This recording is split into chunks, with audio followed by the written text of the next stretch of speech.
No ar, Economia é Fácil. Olá, gente. Aqui sou eu. No ar, ao vivo, direto no estúdio, com Economia é Fácil. Eu sou o Almir César Filho, transmitindo aqui pela Web Rádio Censura Livre, o teu programa Economia é Fácil. Vamos falar sobre economia de uma maneira que o trabalhador, que a trabalhadora não só entenda, como interaja, procure compreender o que é de fato relevante para ele, que vocês possam participar conosco, com perguntas, com comentário, com sugestões. Nosso programa vai até às 9 da noite e você pode nos ouvir pelo streaming do nosso site, o www.clwebradio.com, www.clwebradio.com, ou pelo nosso aplicativo exclusivo, né, que vocês podem baixar lá no Play Store para sistemas operacionais, para o sistema operacional Android. Nós temos um aplicativo exclusivo muito bom, interativo, que permite acesso ao site, às páginas. Você acompanha a programação ao vivo e a programação que já foi transmitida e a que vai ser transmitida, né? E também nós temos uma parceria. Então, você pode ouvir através dos aplicativos de rádio online, como o iRádio e o Radiosnet, os nossos programas quando estão sendo transmitidos. A live no Facebook, também a gente transmite uma live que vocês que estão aí nos assistindo. Ela vai ficar salva, vocês vão poder nos ouvir e nos assistir a qualquer momento. E, é claro, a gente pede aos nossos ouvintes que estiverem nos assistindo pela live que curta e compartilhe. Curta e compartilhe para a gente vencer os algoritmos do Facebook e poder distribuir para mais pessoas, poderem mais pessoas nos verem, estarem compartilhando, estarem vivenciando a nossa programação. Você também pode fazer isso no nosso aplicativo, também tem um modo lá, uma função, um botão de compartilhar. Aí vocês podem compartilhar para o WhatsApp e todas as principais redes sociais, né? E, é claro, você estiver nos ouvindo agora, pode mandar seu comentário, sua dúvida, sua crítica, sua sugestão, que a gente vai ler aqui no ar. Eu estou ao lado aqui com o Antônio de Pádua Figueiredo, na bancada, operando a mesa. Agradecer sempre o Antônio. E, é claro, a gente daqui a pouco vai ter entrevista. Eu vou entrevistar hoje o presidente do Sindicato dos Economistas do Distrito Federal, o Flauzino Antunes Neto, que já está virando habituê aqui na emissora, né? Está virando, pelo menos aqui no programa, sempre tem uma entrevista dele, ou gravada, ou ao vivo. Ele é meu amigo, aí um pouco também de amiguismo, né? de nepotismo, mas é uma parceria importante pelo conhecimento dele, e ele vai falar, inclusive, com conhecimento de causa, porque o Flauzino também é dirigente, até porque ele é dirigente do Sindicato dos Economistas, ele é dirigente de central sindical, ele é dirigente da CGTB, eu participo de outra central sindical, a CSP com Lutas, pela minha categoria, e a gente vai bater um papo aqui, ao vivo, daqui a pouco. E o tema de hoje, que eu nem falei o tema de hoje, estou jogando mais para o final, o tema de hoje é greve geral de 14 de junho. Greve geral de 14 de junho. Amanhã, hoje é dia 13, né? Quem está nos assistindo ao vivo sabe que hoje é 13 de junho, quinta-feira. Amanhã, sexta-feira, 14 de junho, é o dia da greve geral convocada pelas centrais sindicais contra a reforma da Previdência, mas não só, contra os cortes na educação e também contra a retirada de direitos sociais feita pelo governo Jair Bolsonaro. E por que esse tema é econômico? E a gente trata aqui no Economia Fácil, além, obviamente, do programa, tentar debater o tema de economia, não de maneira áspera, etérea, gelada, a partir dos interesses dos patrões, dos grandes patrões, e principalmente do mercado financeiro, com aqueles jargões, com aquele palavreado, com uma lógica também, que é uma lógica perversa, aqui é uma tribuna dos trabalhadores, é parte da voz dos trabalhadores, que é a Web Rádio Censura Livre. Mas esse tema, o tema de hoje, a greve geral, ele tem duas implicações econômicas, dois laços econômicos. Primeiro, a greve é sim causada por um motivo econômico. É evidente que ela se manifesta enquanto um ato político e se organiza, se estrutura, inclusive se planeja como um ato político, como um fato político, com um objetivo político, mas a causa é a economia. E a gente vai discutir isso aqui hoje. E também a greve em si, a paralisação de vários segmentos da classe trabalhadora, amanhã tem consequências econômicas. E nós vamos debater aqui hoje no nosso programa direto aqui do estúdio. Eu vou ficar, obviamente, falando bastante, peço desculpa a vocês, né? Peço licença para vocês nos ouvir. É diferente, vocês que nos ouvem todos os dias pelas manhãs do Censura Livre, aqui da nossa emissora Censura Livre, porque lá no programa do Antônio Figueiredo, em pouco mais de 20, 30 minutos, eu apresento 3 destaques do noticiário e tento destrinchar os destaques. Você abre muitas vezes o jornal, o site de notícias, ouve a rádio, a televisão, e não entende o destaque econômico do noticiário. Então, eu tento aqui traduzir e pegar o que é essencial para o trabalhador e para a trabalhadora. Então, eu falo muita coisa, falo 3 notícias e mais em pouco tempo. Aqui eu vou pegar um fato só e falar um tempo considerável. Então, a lógica é um pouco diferente. Eu queria já agradecer a alguns ouvintes, nós já temos aí na escuta o Adriano Espíndola Cavalheiro e o Marcos Antônio Ramalho. Queria convidar vocês a compartilhar, né, nesse momento, já compartilhar aqui, ó, no Facebook, vou pegar aqui, tem o meu celular aqui, ó, meu aparelho, e já vou compartilhar para vocês, né, para os meus amigos estarem nos ouvindo, estarem acessando a nossa programação, né?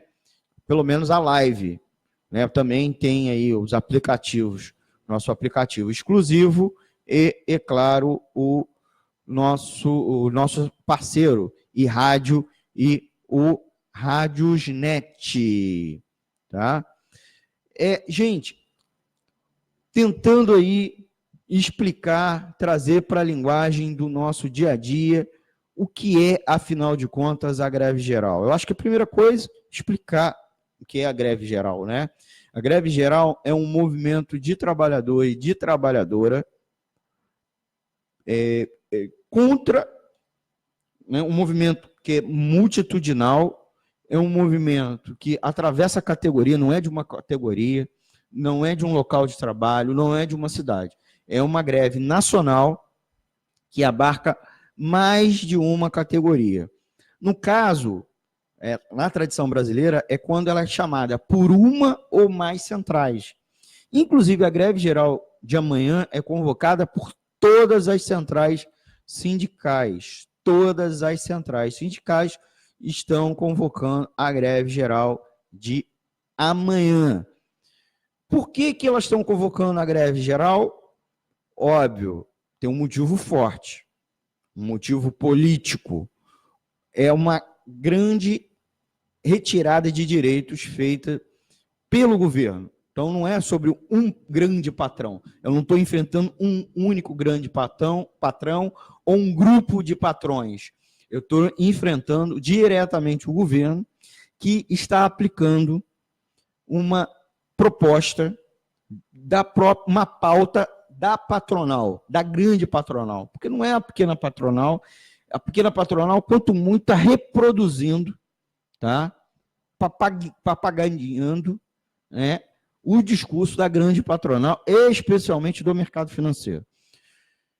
Então, as centrais convocaram a greve porque não encontraram espaço para negociar com o governo, de apresentar. O governo Bolsonaro já sentou com todas as entidades patronais, as grandes entidades patronais, mas não se sentou com nenhuma central sindical e nenhuma confederação de trabalhadores.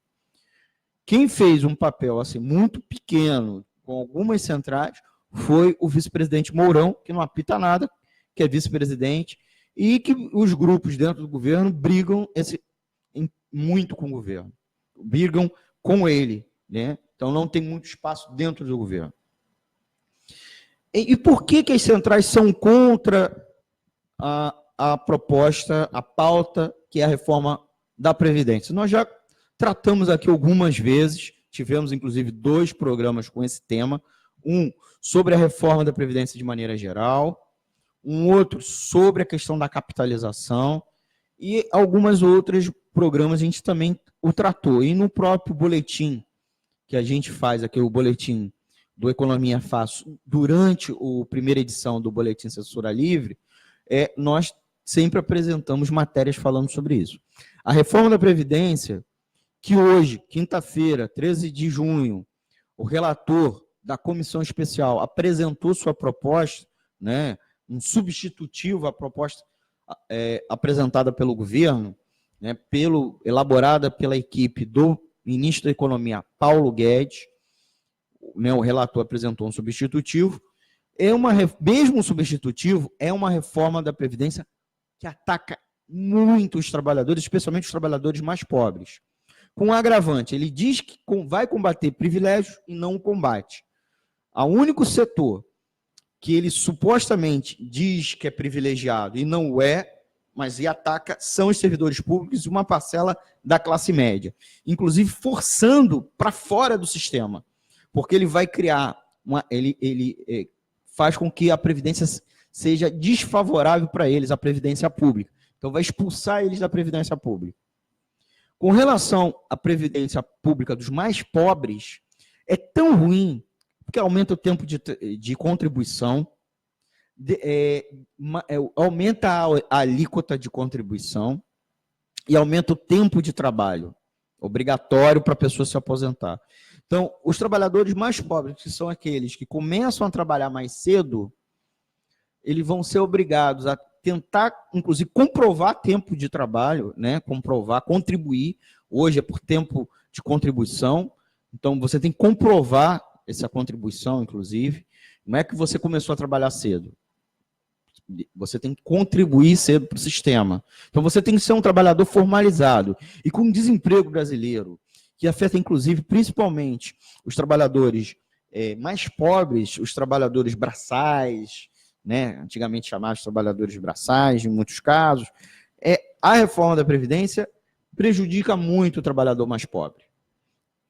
Né, vai obrigar ele praticamente a se aposentar muito velho e doente, ou nem mesmo se aposentar. Então, é uma reforma muito ruim. E ela ainda introduz um mecanismo perverso, que é a substituição do atual regime de repartição pelo modelo de capitalização individual. Tá? O modelo de capitalização individual, na prática, é a privatização da Previdência Social.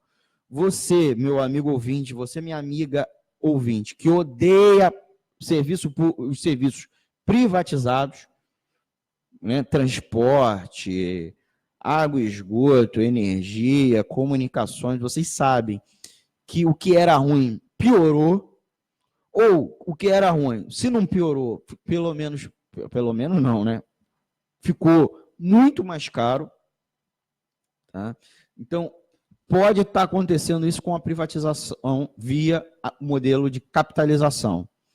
A capitalização consiste em você ter uma conta individual que só o trabalhador contribui. Eu contribuo quanto trabalhador.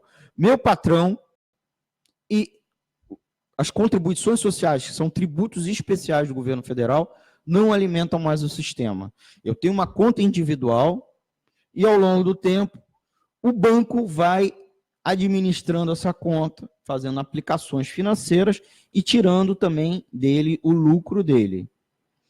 Esse modelo é adotado no Chile, adotado em outros países, mas boa parte dos países do mundo que o adotou, praticamente, ou reviu ele totalmente, ou em grande medida.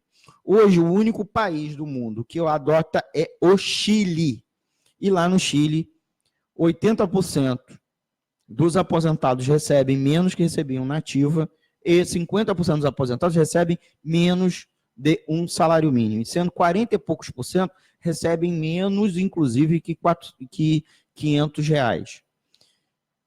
Lá, hoje, no Chile, vive uma epidemia de suicídios, inclusive registrada pela OMS, suicídios de idosos, porque o idoso não consegue sobreviver com a aposentadoria, o mínimo, comida, não consegue nem se alimentar com essa aposentadoria, ou ele nem consegue se aposentar.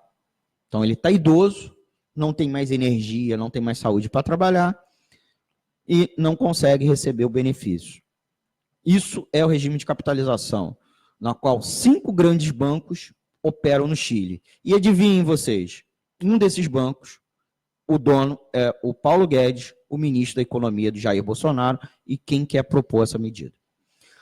O substitutivo apresentado hoje na comissão especial do Congresso Nacional, ele joga para frente, ele diz que não vai tratar a capitalização agora, vai para o futuro. Então, o próprio Rodrigo Maia, numa entrevista coletiva, ontem disse que vai tratar a capitalização para o segundo semestre. O que eles fizeram, entre aspas, é desidratar a reforma da Previdência. Mas, mesmo assim, ela é muito, mas muito ruim. Eu sou um daqueles que sou contra a reforma da Previdência, por 2 motivos. Um, porque ataca os trabalhadores.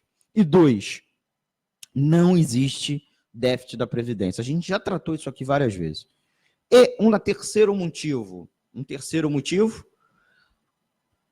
a reforma do jeito que está, ela inviabiliza a própria Previdência Social. No modelo de capitalização, só para tomar como referência, se você recebia na ativa algo em torno de R$ 2.300, que é o salário médio brasileiro, tá? O salário médio do brasileiro, média, tá? Pega o maior salário e o menor salário, soma tudo e divide. A média do salário no Brasil é R$ 2.300. Se você contribuir durante 40 anos lá na sua conta individual de capitalização, no final você vai resgatar, sabe quanto? Uma aposentadoria de R$ 600, menos que um salário mínimo, que hoje é R$ 998.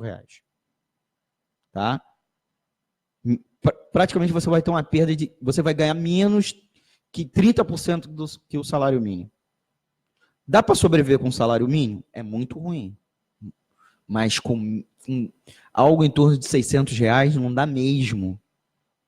Essa reforma da Previdência só beneficia os banqueiros, que vão administrar a Previdência.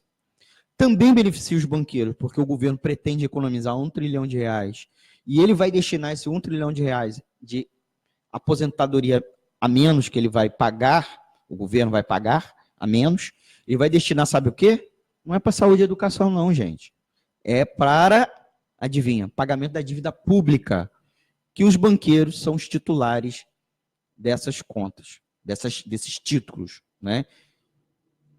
Por outro lado, quem também ganha pouco, mas ganha, são os grandes patrões.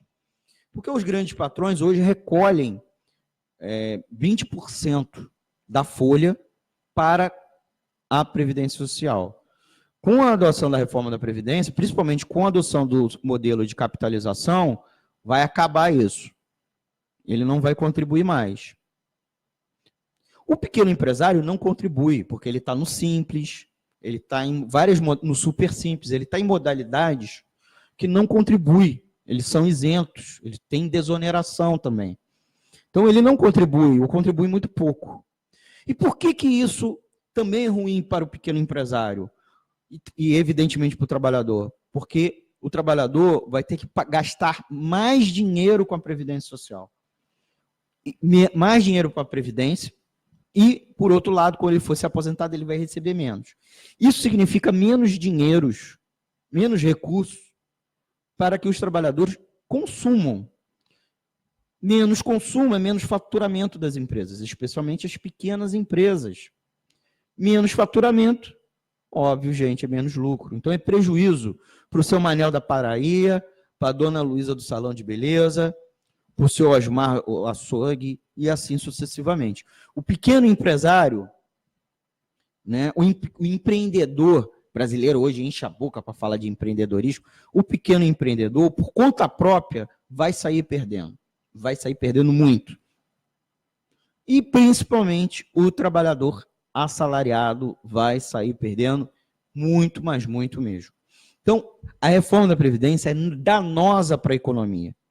E ela vai gerar uma situação de insustentabilidade para a própria Previdência Social. Significa que daqui a 10 anos, no mínimo, nós teremos que fazer uma nova reforma da Previdência, depois de muito prejuízo. Para tomar como referência o Chile mesmo, o governo teve que fazer vários ajustes nesses 40 anos de adoção da privatização da Previdência Social. A Argentina foi um caso clássico. Lá no governo Menem, lá no início dos anos 90, na mesma época que o Brasil teve o Collor, o Menem fez várias medidas neoliberais, inclusive a reforma da Previdência. Você sabe o que aconteceu? A Previdência na Argentina quebrou. E aí o que o governo foi obrigado a fazer? No início dos anos 2000, 10 anos depois, ele teve que reestatizar a Previdência Social. Agora, há uns 2 anos atrás, 2 anos e meio, o governo Macri resolveu fazer uma mexida na Previdência, aumentando a idade mínima, dificultando o acesso, aumentando o tempo de contribuição, tal. Uma reforma da Previdência. O resultado é que a Argentina, que supostamente estava numa estagnação econômica, como o Brasil passa também por uma crise, a Argentina piorou, praticamente quebrou, porque os aposentados passaram a receber menos, com menos dinheiro, consumir menos. O trabalhador nativo passou a contribuir mais e com menos dinheiro para consumir. O resultado, lá na Argentina, é um desastre.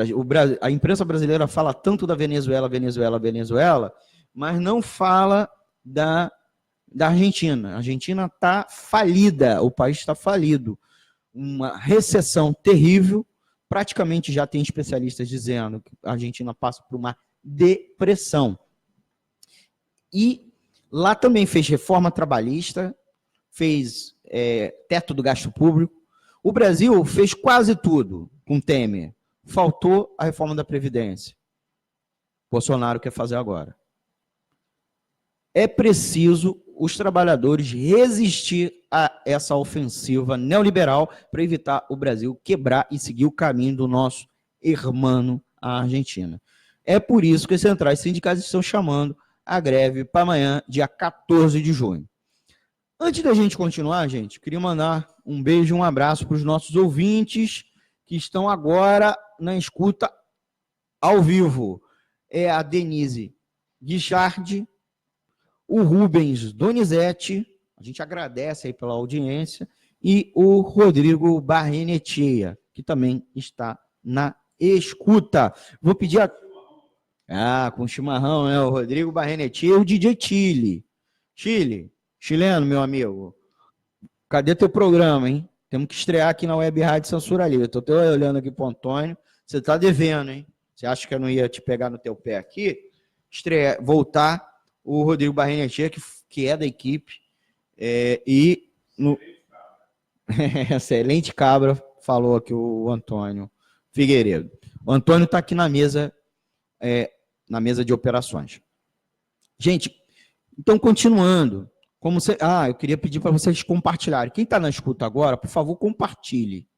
Compartilhe na sua própria página, pessoal, e em grupos, tá? Para a gente poder contornar, né, os algoritmos do Facebook e mais pessoas estarem nos visualizando e assistindo o vídeo. Vocês podem também clicar assistir o... Como é que chama? Mas é isso. Compartilhe, deixe seu comentário também, tá? Para a gente estar fortalecendo aqui, fortalecendo, dando a sua opinião. A gente ao longo... Perguntas, principalmente. Não adianta dizer concordo e discordo com a reforma da Previdência ou com a convocação da greve. Isso é bobagem. Por favor, dê sua opinião, sem xingamento, sem ofensa, para a gente, tá? Aqui o Darcy Marcelino comentou, eu discordo, boa noite. Tá bom. Tá aqui falado ao vivo. Tem que argumentar, fazer uma pergunta para a gente, tá bom? E aí continuar. Eu, por exemplo, concordo que tem que ter greve geral. Eu sou economista. Não estou falando assim de orelhada, como o pessoal costuma dizer. Quem discorda não entende nada. Não, eu li todo o projeto. Eu li o histórico do projeto, inclusive. Não só o texto e a justificativa. Li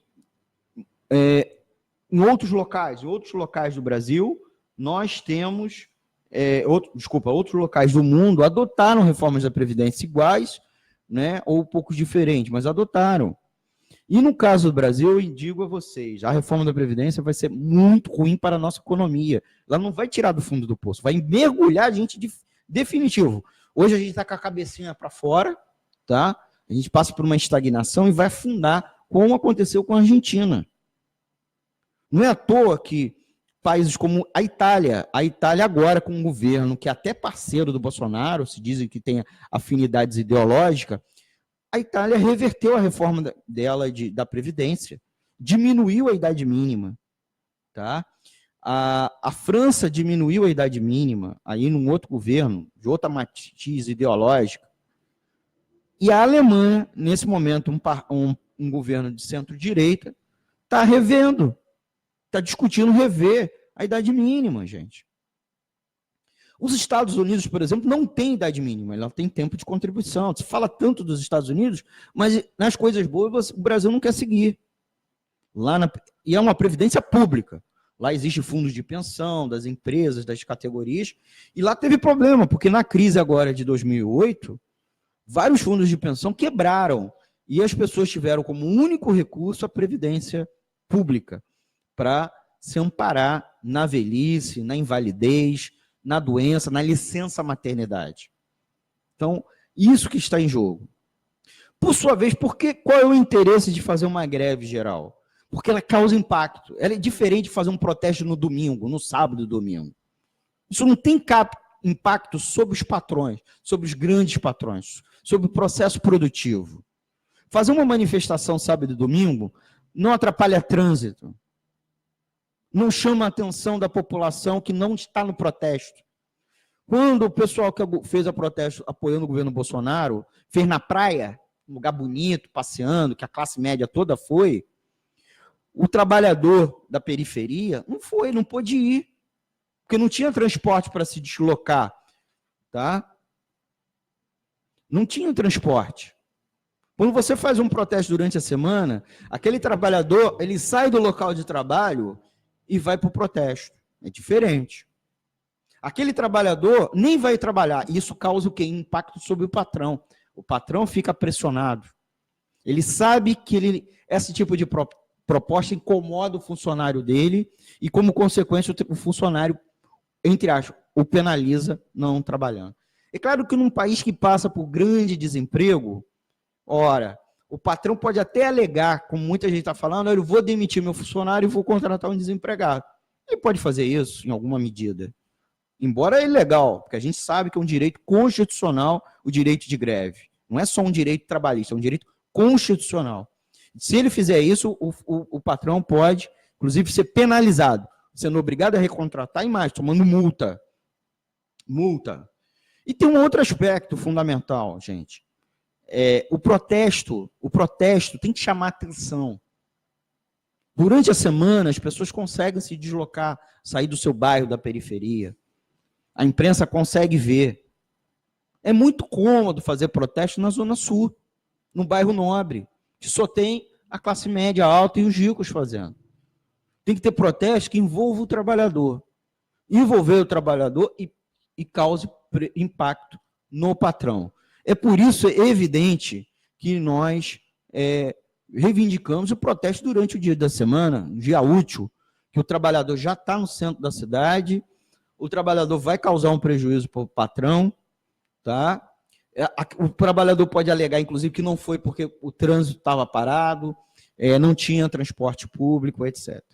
Então, é qualitativamente melhor fazer greve, fazer o protesto como forma de greve. E eu digo uma coisa, aquele trabalhador, tá, que está traindo sua classe, dizendo, inclusive falando para o patrão demitir, trabalhador que aderir à greve, Eu acho que ele está esquecendo que a reforma da Previdência vai atingir ele. Eu fico imaginando esse pessoal daqui a 20 anos, 30 anos, reclamando da dificuldade de se aposentar. Se a geração do meu pai está com dificuldade de se aposentar, ou teve dificuldade de se aposentar, e está recebendo uma mixaria, eu quero ver a minha geração, e quem está de geração mais jovem a mim, reclamando daqui a 20, 30, 40 anos, com dificuldade de se aposentar. Hoje você tem uma oportunidade de protestar, de dizer não, dizer que é uma reforma da Previdência desnecessária, porque não existe déficit da Previdência, que existem outras formas do governo arrecadar, inclusive cobrando as dívidas previdenciárias dos grandes patrões, tá? Cobrando, extinguindo as desonerações e as isenções, tá? Aumentando o aperto sobre a sonegação. Tudo isso, os auditores, o Tribunal de Contas, já disse que consegue arrecadar mais que esse 1 trilhão que o Paulo Guedes quer fazer tanto, quer economizar tanto. 1 trilhão que não vai para saúde, educação, segurança pública, etc. Tá bom? Eu queria agradecer aos nossos ouvintes. Você está ouvindo Economia Fácil pela Web Rádio Censura Livre, www.clwebradio.com, clwebradio.com, ou você pode nos ouvir pelos nossos aplicativos, o nosso aplicativo exclusivo, como também aplicativos de rádio online, como iRádio e RádioNet. Queria agradecer o nosso ouvinte Leonardo Nunes, que curtiu a nossa live. O Luiz Carlos está na escuta. E, é claro, aqui, ó, uma mensagenzinha. Almir, por favor, o governo alega que se não for aprovada a Previdência, a Previdência quebra. O que você tem a argumentar? Eu estou, inclusive, praticamente já respondi, né? Não quebra, a Previdência não quebra, porque contabilmente o que o governo faz para criar o déficit é tirar as contribuições sociais, né? Ele só coloca como previdência, receita de previdência, as contribuições previdenciárias. Ele não acrescenta as contribuições sociais, ele retira a chamada desvinculação da receita da União. Tudo para, supostamente, ele criar um superávit primário de todas as receitas. Ele tira da Previdência e garante artificialmente, ele gera um déficit aqui e garante um superávit aqui para que os títulos da dívida pública sejam atrativas ao mercado financeiro internacional. No caso da Previdência, o único setor que tem déficit, se a gente também tirar o BPC, que não é Previdência, o Fundo Rural, que não teve receita de contribuição social, que é a aposentadoria dos trabalhadores rurais, que existem impostos que incidem especificamente e alimentam a contribuição do trabalhador rural e tanto assalariado rural quanto agricultor familiar. Você tirando os dois e tirando os servidores, a Previdência é mais do que superavitária. No caso dos servidores públicos civis, a Previdência é superavitária se você tirar os políticos e os magistrados.